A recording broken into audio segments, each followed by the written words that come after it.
We thank God for the opportunity to come in His presence together in the symbol in His holy place for hope, house of prayer and evangelism here in Battlebrook. We thank God for each and every one that's here. Let's go to the Lord. Father God, we thank you for this day. We thank you, oh God, for being God all by yourself, oh God. We ask that you, oh God, would move me out the way, oh God, that they won't see me or hear me, but see you, oh God, and hear you. That they would not only hear you, oh God, but they would do what thus says the Lord. That there will be some kind of life-changing experience behind your word, oh God. That what you give it to me, oh God, and know, oh Lord, is for your people. So Lord, let them hear you. Let them be able to apply it to their lives, oh God, and share with somebody else. We thank you, Lord, for your word. Never returns unto you, void. But we know it's written for a purpose, for us, oh God, your people. So we thank you for your word. We thank you, oh God, for being God all by yourself. In Jesus' name we pray. Amen. So good afternoon. I thank God for just being able to be here today. I'm talking out of my nose, but I don't care. I'm going to preach. I'm going to do the same. My sister said, I'm going to keep going. I don't care what trying to come up against me. God is good, and I know God brought me a mighty long way. And I can't stop praising Him because I remember where I came from. I know what God brought me out of. And I know even today what I'm experiencing, and I know that it's nothing but the goodness of the Lord, His covering, that He's keeping me and my family, and each and every one of you. When I share and talk to my brothers and sisters, I know it's the Lord that got us. So I have to praise Him. I can't do nothing but praise Him. When I wake up in the morning, I thank God for waking up. And it starts from there. But you know what? I just give God the glory because He sent me here to Hope Church. And I thank God for our pastor and our first lady in their absence. Our Reverend Dr. Clifford Wright Sr. and our first lady Reverend Vivian L. Wright. They are teachers. And not only teachers, but they are doers of the word. And that means the difference to me. I don't know about you, but I love them.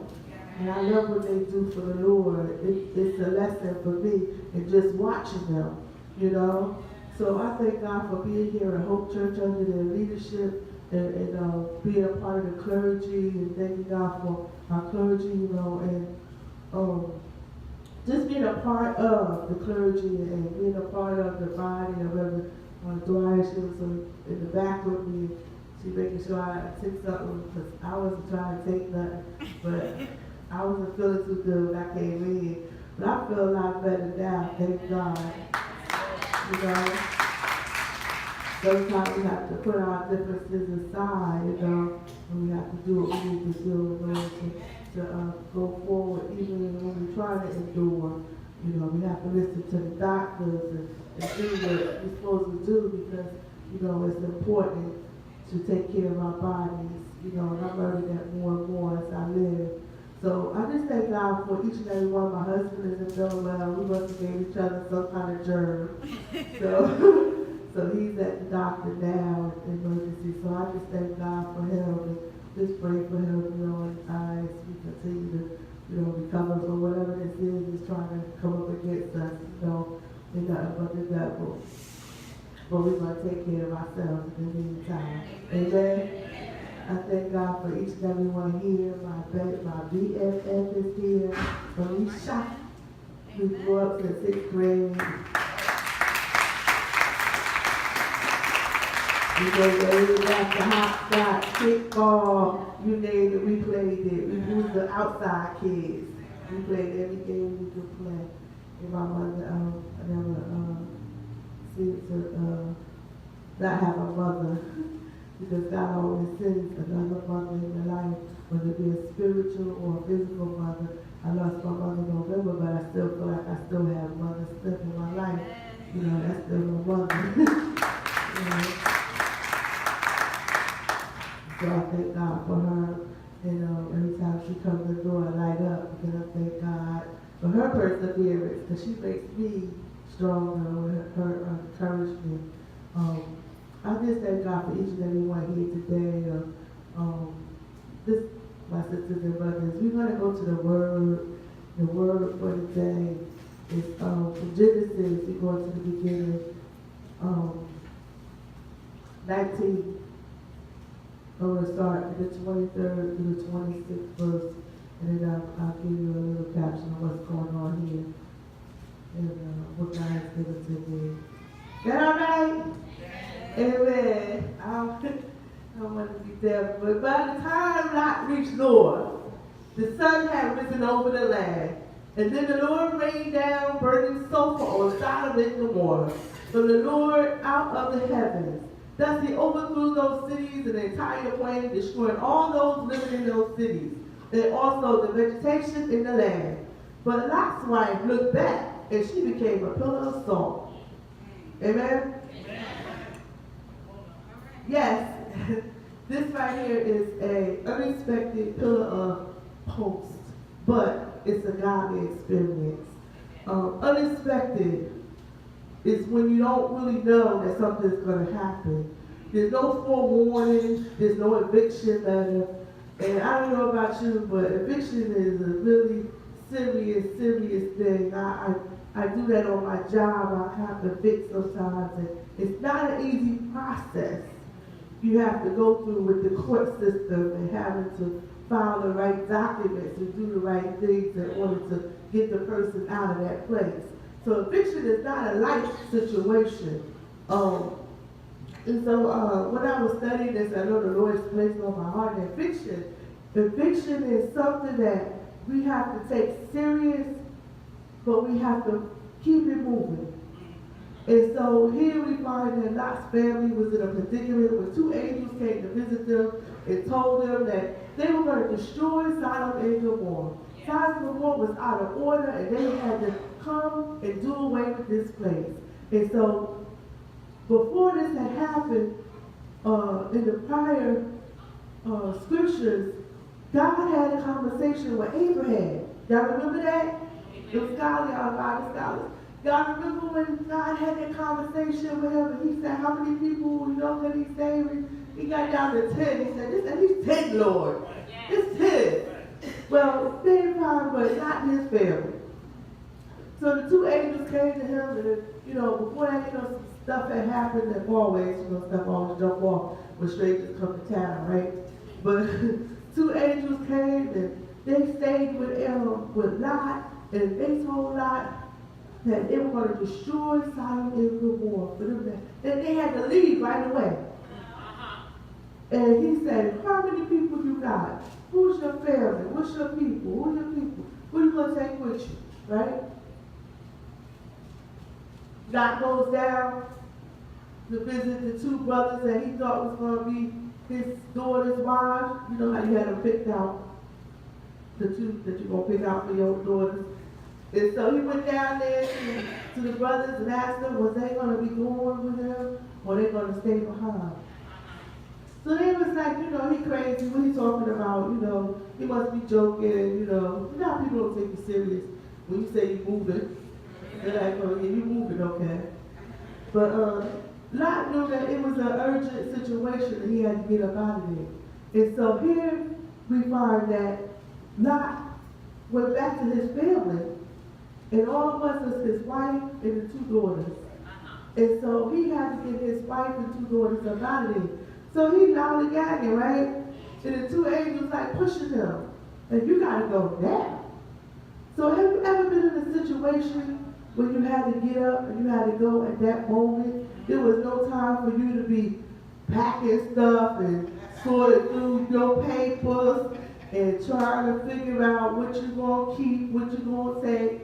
Boxing up stuff. Moving is no joke, period. I don't know if y'all ever moved, but we moved a lot in my life. And moving is not no joke. But you gotta go through all these clothes and you gotta see what can I still fit, first of all? And what can I fit? And then what am I gonna wear where I'm going? Because you're thinking about where you're going, right? Do I need to take the table? Do I need to take the chairs? Do I need to take... No, you ain't have time for all that. They were saying, you gotta go now. They took him by the hand and pushed him. Yes. You gotta go now. And so sometimes we get into situations in our life where God will tell us we gotta go now. If we don't go now, we're gonna be part of the destruction. Yes. Have you ever been on a job and you stayed too long? Yes. And people, people all around you was leaving the job when they was getting fired or they was just leaving, jumping ship, period, we call it, right? And all of a sudden, you're the last one sitting there. Why are you still sitting there? And you ask yourself, and you look at yourself and you're like, God, is it time for me to leave too? And then you go with the pink slip. God told you to leave a long time ago, but you stayed for the pink slip. And then you say, God, why get a pink slip? Because I told you to leave and you wouldn't leave. And then you get a pink slip and you think it's a bad thing, but it turned out to be a good thing because when God was sending you was the place where you needed to go. So here Lot and his family found out the same thing. Because here they are in a place where they kind of didn't want to leave. Because when you're in a place where you're comfortable, and it becomes familiar to you. Yes. Everything around you is familiar. The paint is familiar. The lights is familiar. The rug is familiar. The dog is familiar. The neighbors are familiar. Everybody around you is familiar. You know everybody. Everybody knows you. Your address been like this for a long time. You don't want to leave that place. But then God says, you got to go. And it's not just the physical part, it's the spiritual part. Yes. But sometimes we forget that we're in a place right now where God has brought us to, but God wants to take us a little further. Yes.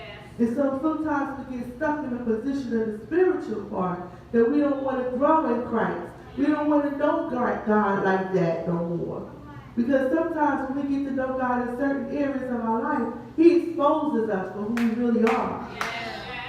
And then we don't want to deal with that part of us.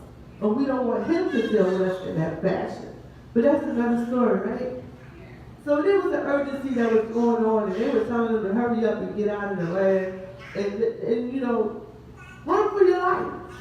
Free from this place. Flee from this place. So they were being evicted, but they had favor. And so now that you are who you are and where you're going, special capability on how to get there. Because see, Lot was no fool.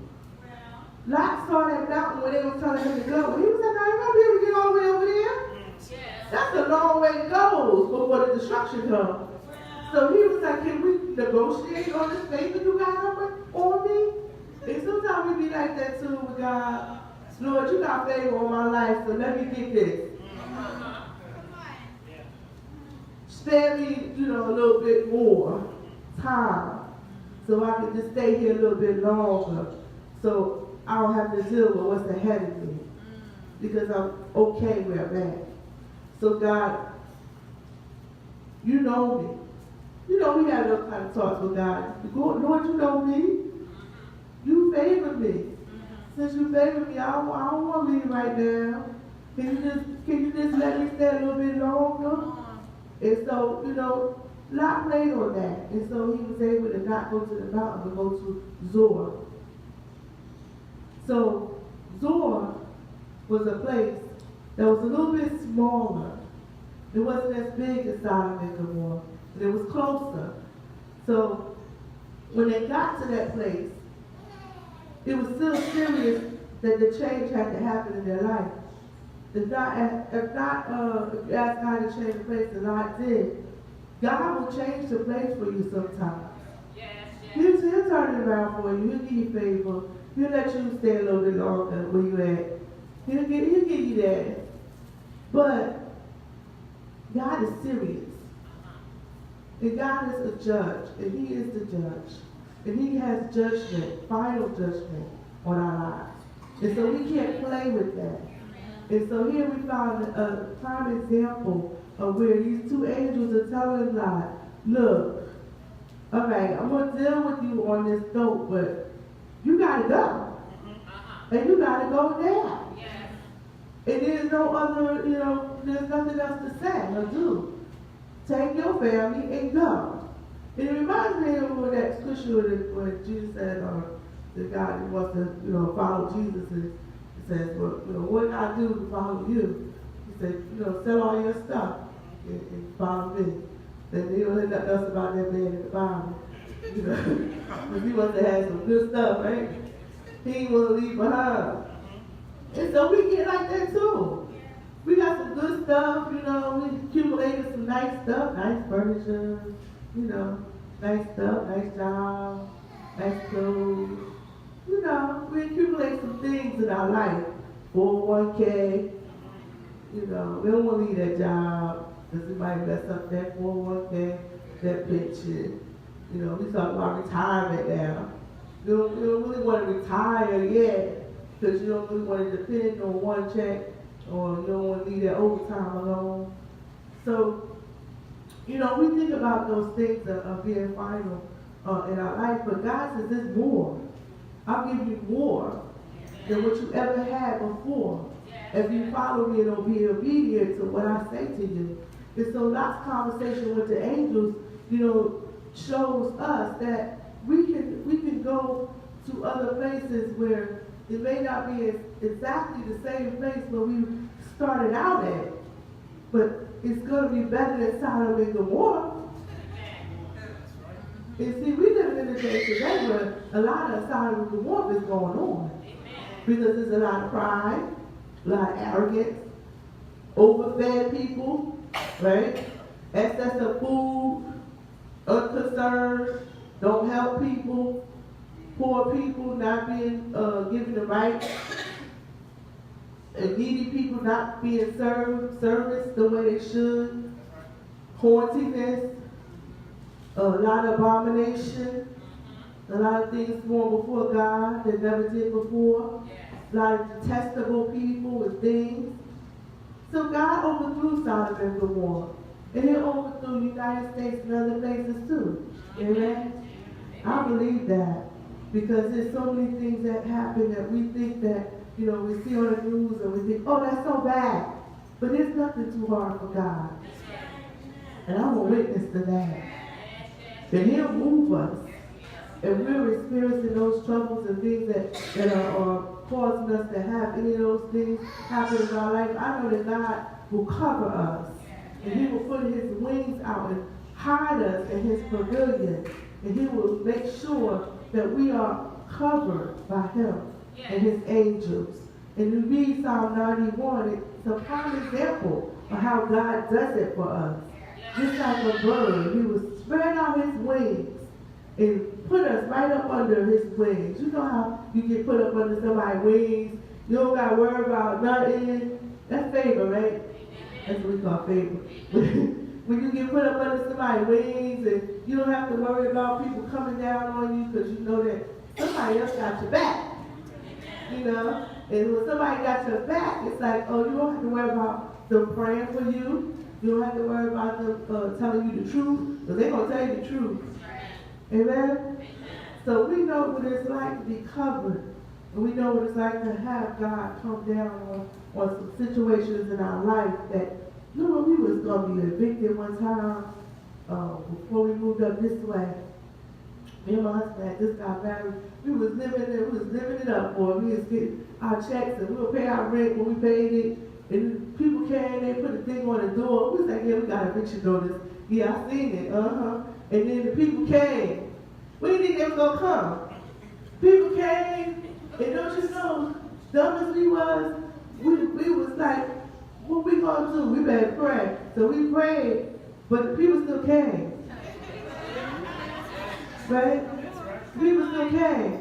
And when they came from the county, they go from the sheriff's department, they're going to put a padlock on the door. And you can't get in unless you climb the window. That's it. But the people came in from lock us out, and I'll never forget that feeling. That feeling of feeling like, we about to get everything we had, we going to lose. Because everything was in that place. And so we were in that place, and the people came out. And notice how God worked. The landlord was a preacher in Newark. And he knew us better than we knew ourselves. We was in church, we was church goers. You know, we was in child. We was in church we was church goers. So we didn't understand the fullness of God's word and how God covers you. And so this landlord came between us and the sheriff's department and told them, not this house. Yes, yes. You can't padlock this house. Yes, yes, yes.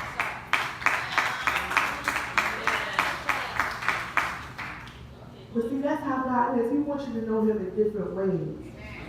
See, he's the final judge. And so he let us know that it's him that was covering us. Even when we wasn't covering ourselves, God was covering us. And so from that time on, I had a different experience, a different knowledge of God. Because God showed me him, how he would step in the middle of that worst situation and turn it around and work it out for our good. Don't you know we didn't have to pay the people? We had to pay the landlord from that time on. And he worked with us until we got to the place of where we bought our own home. Only God could do that. Because he saw what was ahead. That we hadn't bought that home, we wouldn't be here at home church. And I tell people that all the time. It doesn't matter if we lost the home or not. The fact is that God had a plan to get us up this way, so that we can get the whole church and be a member here, so that we can get the feeding that we needed from him to grow in his word. Amen? And that's what it's about. So sometimes we don't understand why God moves us from one place in our life to another. But God knows what's up ahead. See, Lot's wife, when she got up to the place where they had got to Zoar, and the word says, and I had never saw that before. It said they got to the place where they were supposed to be. And when they got to the place of Zoar, that's when Sodom and Gomorrah was destroyed by God. But she got to that place and turned around and looked back. And I said to my husband the other day, why do you think she turned around and looked back? And I said, do we do that? Do we turn around and look back? Because it wasn't that physically that she turned around and looked back, but her heart was not there in that place. Because sometimes, have you ever, recently they moved my position on my desk. They moved my office to another location. And I couldn't get comfortable because I was still at the old location. Okay? My heart was not there. And so sometimes your heart is not where you're at. You're still in the other place, longing for the things of that place.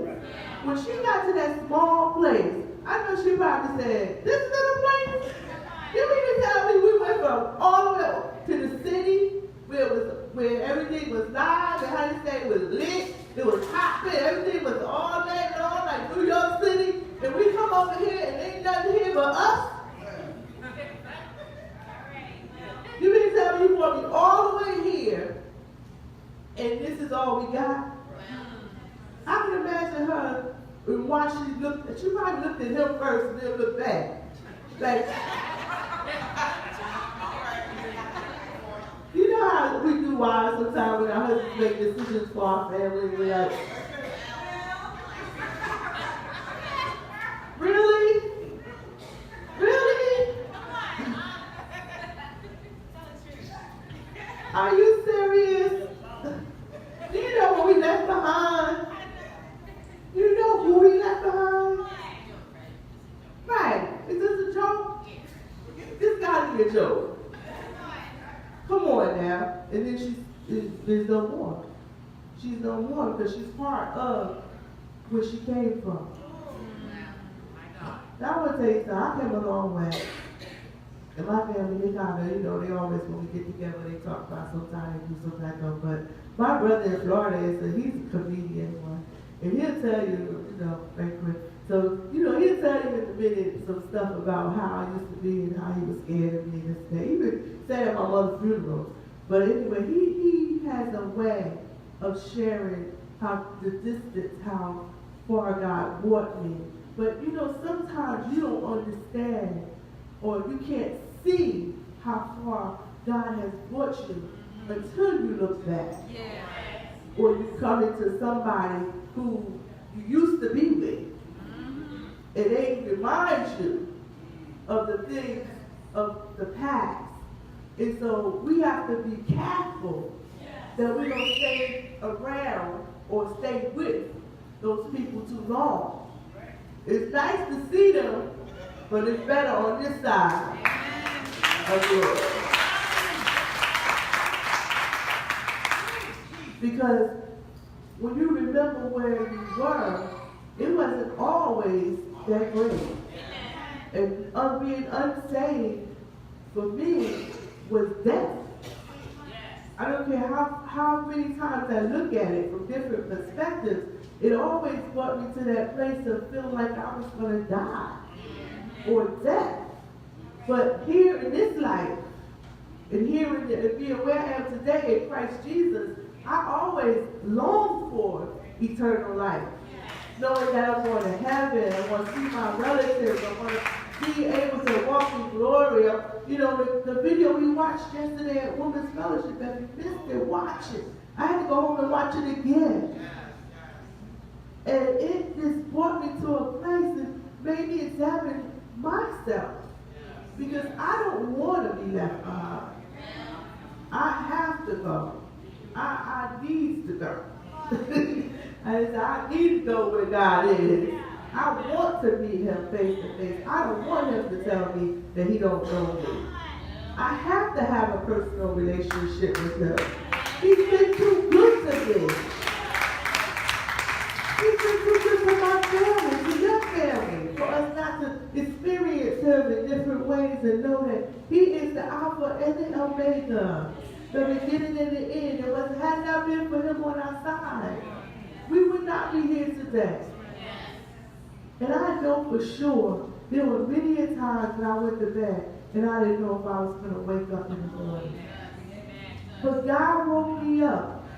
And every day that I wake up today, I'm reminded of that. If he wake you up, say thank you. Thank you, Lord. You kept me throughout the night. You put your angels around me. You didn't have to keep me. You took me through some places that I knew that it was dangerous, but you kept me. And so we have those conversations with the Lord, and we get to know him in different ways, but he already knows us. And so when they got to that place and Lot lost his wife, he had lost his wife in the place where they left. He didn't lose his wife right then and there. You know, sometimes people leave before they leave. That's the psychology thing, right? That's some counseling 101 for you. People leave sometimes before they leave. And so you have to know, if you're here and you're present, then you're present. And I remember teaching, when I worked at Good News Home, I remember teaching the women that every time we would start a class, I said, who here? And then I said, who really here? Who really present? Because sometimes you could be here, but you're somewhere else. You ever talk to somebody and you looking right at them, but you know they ain't listening to nothing you saying. And you be like, okay, you're not present. Because if you was present, you would have heard what I said. So sometimes we have to realize where we're at because, or where the person we're talking to is at, or you know, just know that you're sometimes alone before you're alone. Because sometimes, like I said, people leave long before they leave. And you're talking to the choir, talking to somebody who's not really there. So not drag this woman all the way over here to find out she wasn't here. That's what I was saying to myself. He said I need to call her. He could let her back in. But she went because that was his wife. And that was the instructions that was given to him. And he was obedient. to the instructions that were given to him. And no, it wasn't 10, it was 4. But really, I said it was 3 that went. Because she really didn't go with them. Because she was still, spiritually, her heart was still back inside of Gomorrah. And sometimes we get in a lot of trouble because our heart is still in a bad place. Our heart is still back there. And we wonder why we can't go forward. And why we can't accept a new thing.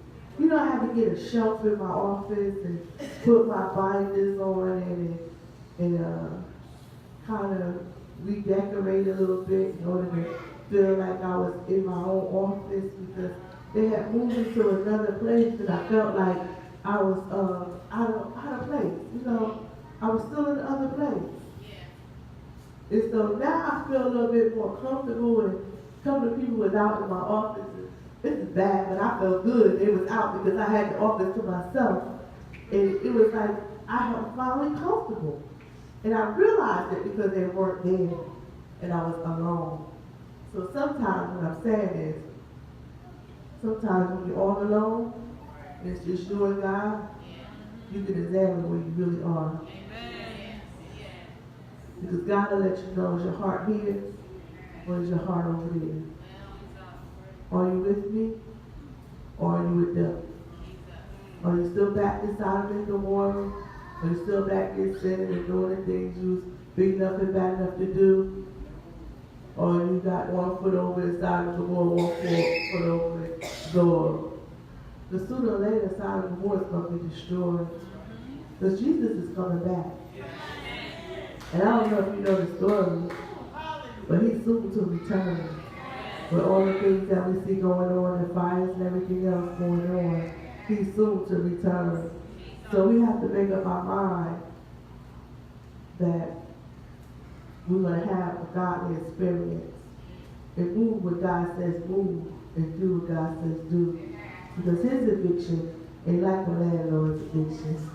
His eviction puts you where you need to be so that you can go and fulfill your purpose in a new place. Amen? Amen.